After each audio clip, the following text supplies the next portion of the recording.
Graça e paz da parte do nosso Deus e Pai, do nosso Senhor Jesus Cristo e do Espírito Santo. Estamos aqui para darmos continuidade a uma série de vídeos intitulada O que Jesus diz às igrejas.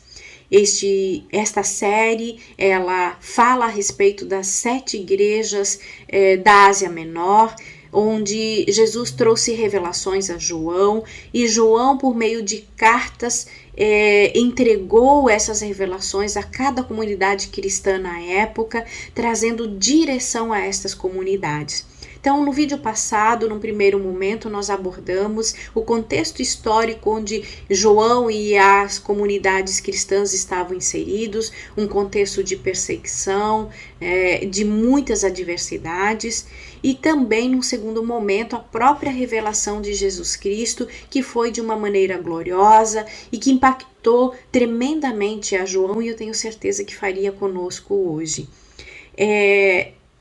Nós podemos verificar que quando João ele começa a relatar a revelação que ele teve, ele diz que ele estava com o espírito dele extasiado e de repente ele escutou atrás dele uma voz muito forte, como de trombeta, e quando ele se virou para olhar quem falava com ele, primeiramente ele viu 7 candeeiros. Vejam só, ele não viu a Jesus primeiramente, mas ele viu 7 candeeiros. E essa revelação, ela nos mostra o quanto Jesus se importa com as igrejas. Não somente aquelas igrejas da época, mas com todas as igrejas hoje. Não somente a igreja invisível enquanto o corpo de Cristo, mas com cada comunidade cristã. Esses 7 candeeiros, a palavra de Deus diz que são as 7 igrejas. Então nós vamos falar agora a respeito da simbologia desses candeeiros. Num primeiro entendimento, sabemos que um candeeiro ele serve para dar luz, ele é um portador de luz. E podemos fazer uma analogia com a nossa responsabilidade fundamental de cristãos, que é sermos portadores da luz de Cristo, dar luz a este mundo. Mateus 5:14-16 diz: Vós sois a luz do mundo. Não se pode esconder uma cidade edificada sobre um monte, nem se acende a candeia e se coloca debaixo do alqueire, mas no velador, e dá luz a todos que estão na casa. Assim resplandeça a vossa luz diante dos homens, para que vejam as vossas boas obras e glorifiquem a vosso Pai que está nos céus. Então vejam, um candeeiro ele precisa ser colocado num local onde ele pode iluminar a todos os que estão ao seu redor. E, portanto, nós precisamos iluminar a todos que estão ao nosso redor. Nós precisamos estar num local visível às pessoas. Mas o que seria iluminar as pessoas, resplandecer a luz de Cristo? Seria nós mostrarmos as boas obras que glorificam ao nosso Pai. Assim diz esse versículo. Então, a luz são as boas obras, atos decorrentes do amor e da bondade de Deus.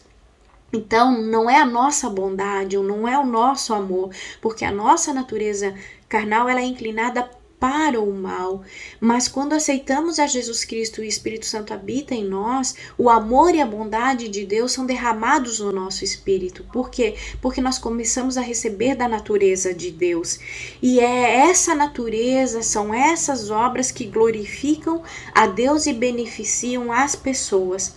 Então, a luz também é o temor ao Senhor, que é um estilo de vida santa e também de firme decisão de seguir a verdade da palavra do Senhor. Não é um temor em relação ao medo, mas um temor em reconhecer quem Deus é dar a Ele a devida honra, a devida reverência que o nosso Pai merece. Filipenses 2, 14 e 16 diz: fazei todas as coisas sem murmurações nem contendas, para que sejais irrepreensíveis e sinceros, filhos de Deus inculpáveis, no meio de uma geração corrompida e perversa, entre a qual resplandeceis como astros do mundo, retendo a palavra da vida, para que no dia de Cristo possa gloriar-me de não ter corrido e nem trabalhado em vão. Isso Paulo está relatando, que nós precisamos fazer as obras com amor, né, com o coração disposto, sem murmuração, sem reclamação, sem intenções erradas, para que no meio de uma geração corrompida e perversa, essa é a geração que nós vivemos hoje.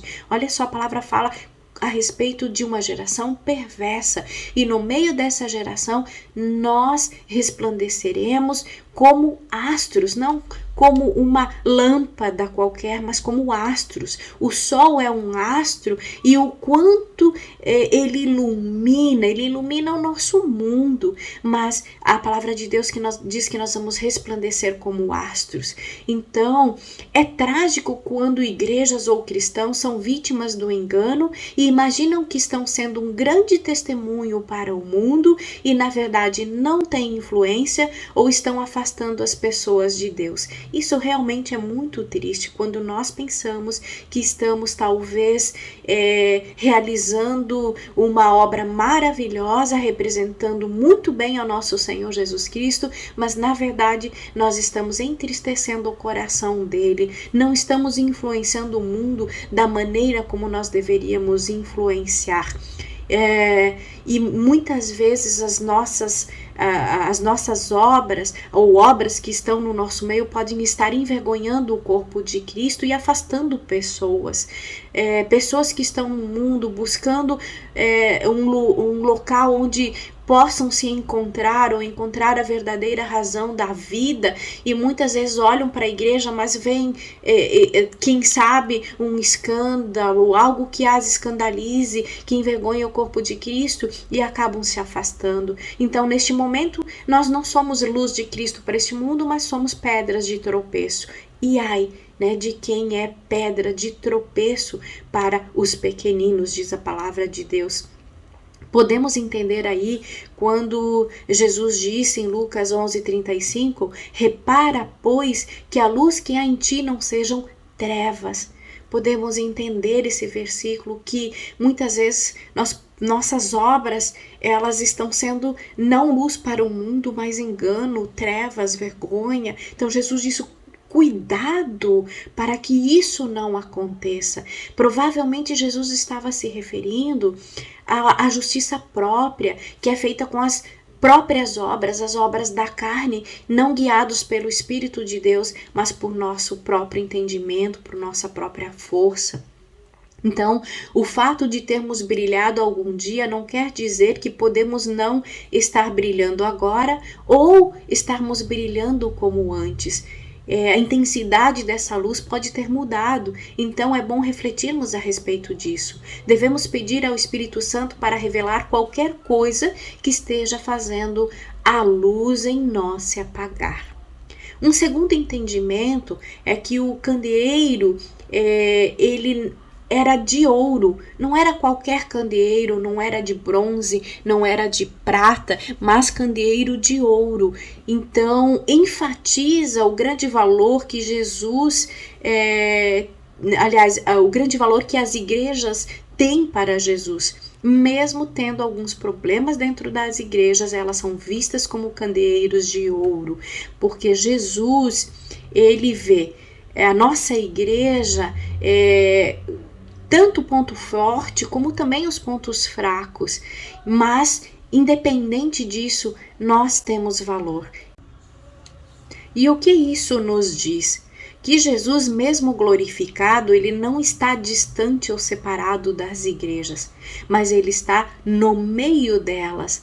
Apocalipse diz, no meio dos candeeiros, em pé, e anda entre os candeeiros de ouro.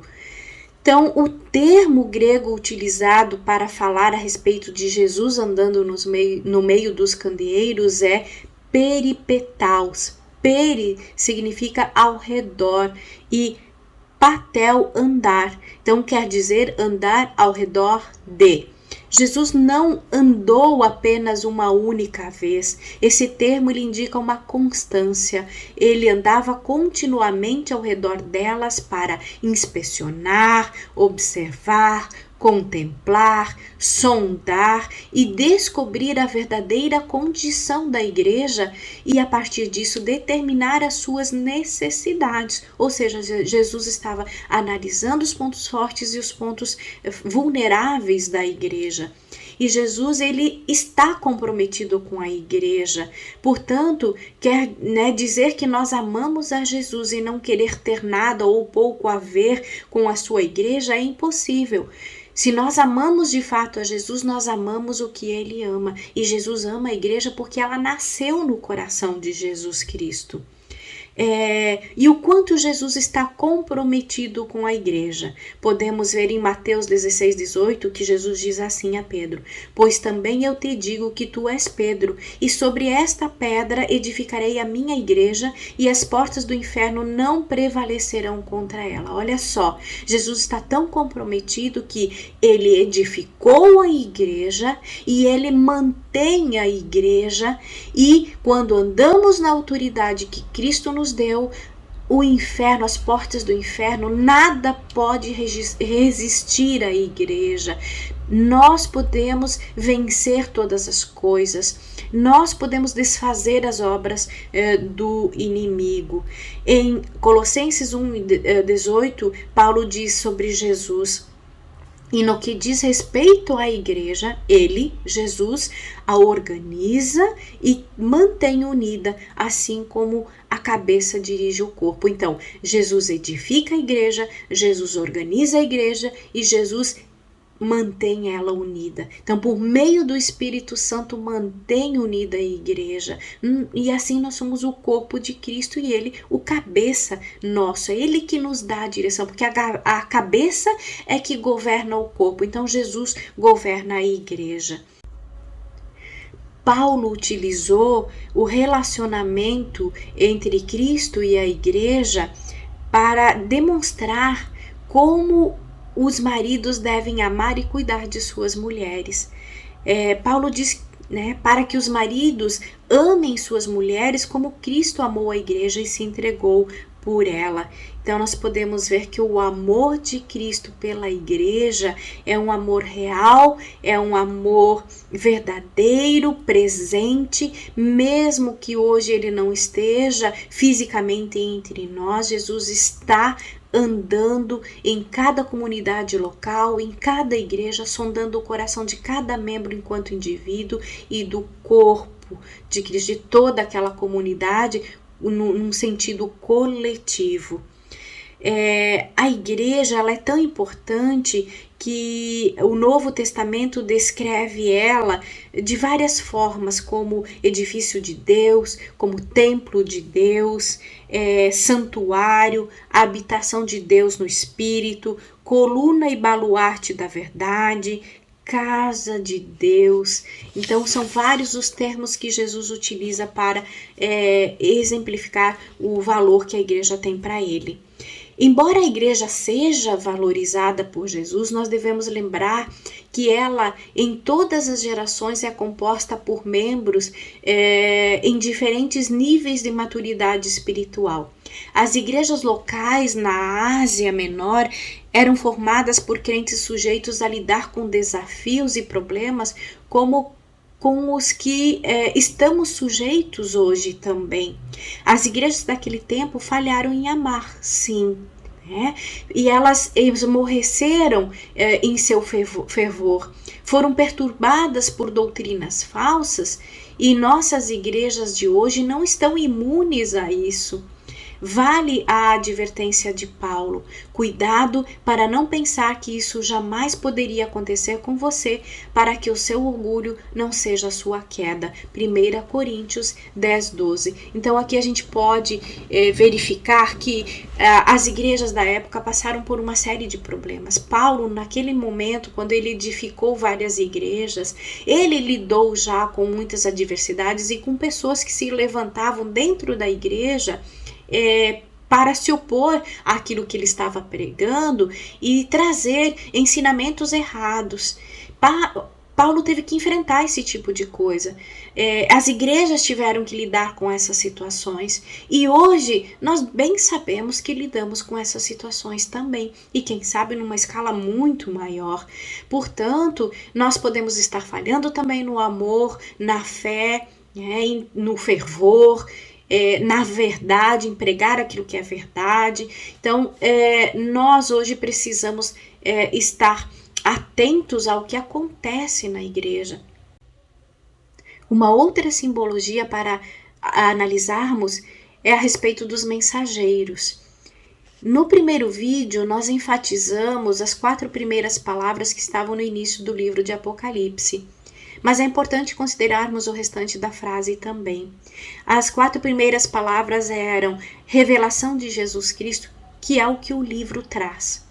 Aliás, toda a Bíblia. E o restante da frase é que Deus lhe deu para mostrar aos seus servos as coisas que em breve devem acontecer. Então, acreditamos que já estamos vivendo muitas coisas dessas que Jesus revelou e que já, então, estão acontecendo. Jesus, ele também, neste momento, ele se apresentou segurando em sua mão direita 7 estrelas. E qual o significado das 7 estrelas? A própria palavra diz que cada estrela representa um anjo, os anjos das 7 igrejas. Então, cada igreja tem um anjo, mas o que é que isso significa? Existe algum tipo de servo especial que deveria ter recebido aquelas mensagens e transmitido à igreja? Então, vamos analisar o seguinte: a palavra que foi utilizada para se referir a anjo em Apocalipse, ela tem o seu original no grego e é a palavra ângelos. E essa palavra significa mensageiro. Na maioria das vezes do Novo Testamento, essa palavra, ela diz respeito a um anjo celestial. Mas outras vezes, ela se refere a seres humanos que entregam uma mensagem ou que têm uma missão. Um exemplo está em Lucas 7:24, que diz assim: e tendo-se retirado os mensageiros de João, ali a palavra mensageiros foi utilizada no grego a palavra ângelos, que significa então mensageiros. E Jesus, após conversar com os mensageiros de João, se volta para a multidão e diz ele próprio: João é um mensageiro. Mensageiro, a palavra que Jesus utilizou aqui, ângelos. Portanto, é possível que os anjos que Jesus está segurando na sua mão direita são seres humanos. É possível que sejam os pastores das 7 congregações. E os mensageiros que são responsáveis como servos do Senhor para entregar as diretrizes de Jesus aos crentes reunidos, eles têm essa responsabilidade a fim de beneficiar cada uma daquelas igrejas. Quando nós começamos a observar as palavras iniciais de cada uma das 7 cartas do livro de Apocalipse, nós podemos observar assim, que cada frase começa: ao anjo da igreja em Éfeso, ao anjo da igreja em Tiatira, ao anjo da igreja em... Então, esse anjo da igreja é aquele mensageiro responsável por aquela comunidade que tem a autoridade e também a responsabilidade de transmitir aquilo que Jesus revelou.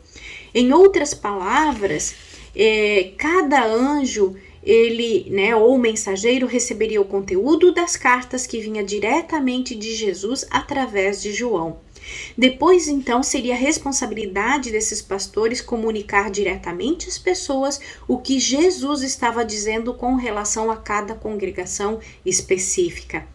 Descrever estes mensageiros como estrelas é dizer que eles fornecem luz à escuridão. Veja só, essa mensagem de luz, a verdade do Senhor, traz luz a um local de escuridão.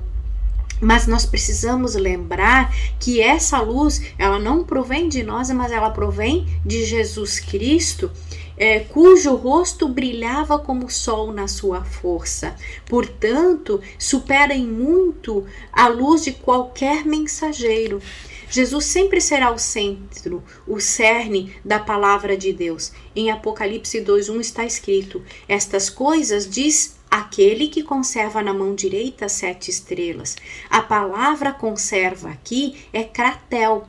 Então, o que segura, conserva, segura as 7 igrejas em sua mão? Jesus Cristo. E a palavra kratel, no grego, significa ter poder, segurar, agarrar. Então imagine Jesus Cristo, o cabeça da igreja, ele transmite uma carta a você através de João, o apóstolo, e será sua responsabilidade representar Jesus Cristo fielmente no que diz respeito a cumprir o que cada carta diz. Ajudar a congregação a receber e aplicar tudo o que o Senhor comunicou. Não é dever do mensageiro compartilhar as suas opiniões, teorias ou especulações, mas a falar como se o próprio Deus estivesse falando através de você. Veja só que interessante, né? Nosso compromisso não é revelar ou anunciar, comunicar aquilo que nós entendemos, o nosso entendimento, as nossas percepções, mas fielmente aquilo que a palavra de Deus nos diz. É essa a nossa responsabilidade. Aqui está dizendo que quando Jesus, ele usa a palavra, ele segura nas mãos, ele conserva em sua mão direita as 7 estrelas, significa que é ele que governa sobre elas. E nossa posição é de obedecer fielmente aquilo que ele está nos instruindo a fazer. Então, o fato de os mensageiros serem segurados firmemente por Jesus quer dizer que são governados e guiados por Jesus. Em contrapartida, Judas 13 se refere aos falsos profetas como estrelas errantes. Veja só, quem está aqui para anunciar o seu entendimento, a sua concepção, a doutrinas humanas ou demoníacas, como Paulo anunciou que haveriam, está aqui como uma estrela errante, não como uma estrela portadora da luz de Cristo, da verdade do Senhor, de boas obras. No Novo Testamento, há epístolas, como por exemplo 1 e 2 Timóteo e também Tito, que dão diretrizes sobre como ensinar fielmente a palavra de Deus e conduzir o povo à maturidade. Então é importante a gente estar lendo essas cartas se nós queremos servir ao Senhor. Atos 20, 28, 30 diz assim: olhai, pois, por vós e por todo o rebanho sobre que o Espírito Santo vos constituiu bispos para apacentardes a igreja de Deus, que ele resgatou com o seu próprio sangue. Então, a igreja é responsabilidade de Cristo, ela é de Cristo porque foi ele que comprou ela. Porque eu sei isto, que depois da minha partida entrarão no meio de vós lobos cruéis, que não pouparão ao rebanho. Olha só, Paulo já estava relatando porque ele já tinha esse conhecimento de que pessoas, olha só, lobos, olha a palavra que ele utilizou, cruéis ainda, se levantariam entre o rebanho, ou seja, não viriam de fora, seriam do próprio rebanho e que falariam coisas perversas para atraírem discípulos após si. Olha só, não para glorificar a Deus, mas para glorificarem a si próprios, porque qual é o objetivo de fazer isso, a não ser a glória própria, né? Ainda Pedro 5:2-3 diz: apacentai o rebanho de Deus que está entre vós, não por força, mas espontaneamente segundo a vontade de Deus, nem por torpe ganância, mas de boa vontade, nem como dominadores sobre os que foram confiados, mas servindo de exemplos ao rebanho. Então, nós temos que servir ao Senhor de bom coração, de boa vontade, por amor, com simplicidade, não querendo tirar vantagem nem benefícios, porque essa seria uma intenção errada. Pastorear transmite a ideia de conduzir, alimentar, guiar e supervisionar, proteger e cuidar do rebanho de quem? De Deus. Os pastores são chamados a cuidar das ovelhas, protegendo elas de ataques espirituais vindos de dentro ou de fora da igreja.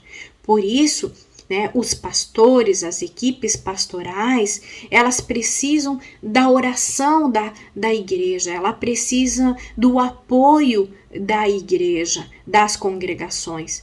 Alguns membros das igrejas podem não valorizar a instrução ou correção que o Senhor direciona a seus líderes, trazerem. Em vez disso, de receberem com alegria, sentem-se ofendidos. Quanto disso não acontece? Nós devemos sim receber a palavra de Deus com alegria, mesmo quando ela vem para uma exortação, principalmente porque toda exortação ela vem para o nosso bem, para o nosso benefício. A palavra de Deus diz que o Pai corrige a quem Ele ama. Então, toda exortação ela vem para que nós sejamos protegidos, às vezes, de nosso entendimento errado, que nos leva a seguir um caminho errado, a tomar uma decisão errada, a nos afastar do Pai. Então, devemos receber com alegria, mas muitos recebem isso como uma ofensa, ficam ofendidos e muitas vezes falam mal do pastor, do líder, acabam saindo da igreja. Então, como cristãos, como é que Jesus espera que a gente responda a isso? 1 Tessalonicenses 5, 12 e 13 diz: e rogamo-vos, irmãos, que reconheçais os que trabalham entre vós e que presidem sobre vós no Senhor e vos admoestam, e que os tenhais em grande estima e amor por causa da sua obra. Tende paz entre vós. Olha só, como é que Jesus espera que a gente receba uma exortação, uma admoestação de nossos líderes? Com estima e amor, com apreço, valorizando, não trazendo dissensão, mas mantendo a paz. Hebreus 13, 17 diz assim: obedecei a vossos pastores e sujeitai-vos a eles, porque velam por vossas almas, como aqueles que hão de dar conta delas, para que o façam com alegria e não gemendo, porque isso não vos seria útil. Veja só, é claro que nós precisamos exercer o discernimento para determinar se um pastor ele está liderando de uma maneira bíblica e temente a Deus, se aquilo que está sendo transmitido a nós é a verdade da palavra de Deus. Mas como nós podemos avaliar o que nos é dito? À luz da palavra de Deus. Sempre ela vai ser o nosso parâmetro para saber quando alguém está transmitindo uma verdade, uma mensagem baseada naquilo que a palavra de Deus diz. Porque quando vem em oposição àquilo que a palavra de Deus diz, nós temos que descartar. E Deus se agrada que a gente faça isso, Deus quer que a gente faça isso. Devemos fazer todo o possível para ajudar e cooperar com as nossas comunidades cristãs. Quando um pastor lidera uma congregação de maneira espiritual, piedosa, temente a Deus, nós devemos então apoiá-lo. E existem pessoas que muitas vezes só querem caçar problemas, caçar falhas. Mas, enquanto cristãos, tem algumas atitudes práticas que podemos exercer e que irão encorajar os nossos líderes espirituais, porque enquanto líder espiritual, pastor de igreja, eles passam por enfrentamentos sim, por adversidades, e nós precisamos então ter algumas atitudes para fortalecê-los. Efésios 6, 19 e 20 fala de orar fervorosamente. Receber graciosamente a palavra de Deus ministrada, Atos 2:4, respeitar com sinceridade, honrar os nossos líderes, ter expectativas razoáveis, porque o pastor, ele é humano e ele é passível de cometer erros assim como nós, e servir alegremente, o servir como colaboradores no reino de Deus. E sim, ofertar generosamente para que a igreja ela tenha recursos para cumprir a sua missão. Então são algumas práticas que nós podemos exercer e que vão fortalecer a igreja, que vão dar cobertura espiritual, vão dar provisão financeira, material, para que a igreja, a congregação, ela possa ser um lugar onde as pessoas veem a luz de Cristo, as boas obras, veem o amor do Senhor, porque a palavra de Deus diz que nós seríamos conhecidos pelo amor que nós vamos demonstrar, nossos atos de amor, em atitudes não só da boca, mas em atitudes. Então a igreja ela tem que representar o amor de Cristo, tem que transmitir. Amém? Então, irmãos, que nós possamos cumprir o nosso papel de cristãos, representando a Cristo em amor, em verdade e em fidelidade a Ele. Nós vamos encerrar aqui este vídeo, nós vamos dar sequência no próximo falando a respeito das 3 coisas que Jesus diz a todas as igrejas, são coisas gerais, e no outro vídeo as coisas específicas que Jesus fala a cada igreja, sempre fazendo uma analogia com a nossa igreja nos dias de hoje. Lembrando que a palavra de Deus é atemporal, então se nós trazermos todas essas reflexões, e como estamos fazendo, mas faremos ainda e refletirmos a respeito disso, nós vamos perceber claramente que tudo que Jesus falou para aquelas igrejas é para nós hoje. Que as bênçãos do Senhor se derramem sobre a sua vida e a vida da sua família. Que nesta semana você tenha direção da parte do Pai, que você tenha discernimento espiritual e momentos de intimidade com o Senhor. Amém?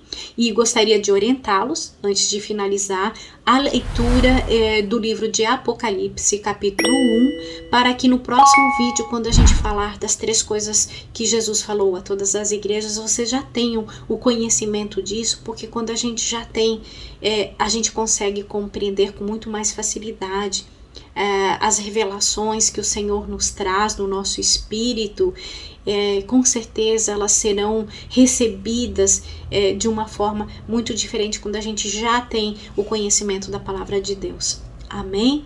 Então, até a semana que vem e conto com vocês participando deste momento.